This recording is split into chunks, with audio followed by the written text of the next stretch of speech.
C'est le deuxième rôle le plus fort du jeu, je trouve, à titre personnel. Vendredi 13h30 au collège Jean Perrin du Kremlin-Bicêtre, le temps d'une heure, claviers et manettes ont remplacé trousses et cahiers. L'atelier EdukiSport transforme la pratique du jeu vidéo en véritable outil pédagogique. C'est un projet sur 5 ans qui est suivi par une équipe de chercheurs de l'Institut du Sport Santé de Paris avec un doctorant qui fait sa thèse sur le projet pour justement mesurer l'impact que peut avoir la pratique du e-sport en milieu scolaire.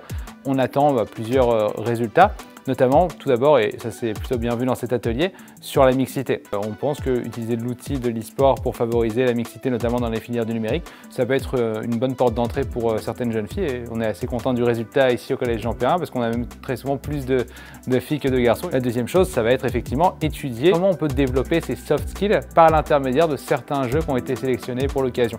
Un projet sur 5 ans qui mesure l'impact réel du e-sport sur les compétences et la scolarité des élèves. Ça m'a rapporté un peu plus de réflexion dans les choses que je fais parce qu'il faut réfléchir beaucoup quand on est dans les jeux, à quelles attaques on doit faire et tout.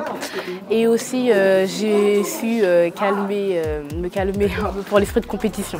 L'esprit d'équipe, avant je jouais tout seul, donc j'avais l'habitude de faire tout seul, mais maintenant j'essaie d'avoir toujours quelqu'un qui fait quelque chose. L'esprit collectif, ne pas rager quand on perd, être toujours fair play.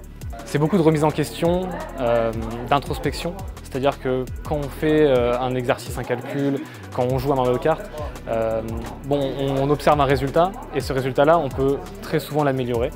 Et ça passe avant tout par une introspection, savoir qu'est-ce qu'on a bien fait, qu'est-ce qu'on a mal fait, qu'est-ce que j'aurais pu faire de mieux. Moi je vois bien le rapport aussi avec l'entraide entre les différents élèves, parce qu'il y a des élèves qui sont plus ou moins forts sur tel ou tel jeu, qui ont différentes compétences, et ils peuvent s'aider à s'élever ensemble. Accompagner la pratique du e-sport dans le cadre scolaire, c'est aussi modifier le lien aux professeurs, à l'établissement et donc à la scolarité. Je suis enseignant de maths, mais il y a aussi tout ce qui est à côté. Et forcément, ça crée du lien avec les élèves. On les voit dans un cadre un peu différent. Moi aussi, c'est une passion. Et je trouve que c'est aussi quelque chose qu'on peut transmettre. Ça fait du bien d'avoir plusieurs points communs avec son professeur. On peut partager en jouant ensemble. Les élèves qui étaient décrocheurs reviennent grâce à l'atelier. Ça peut arriver, c'est déjà arrivé.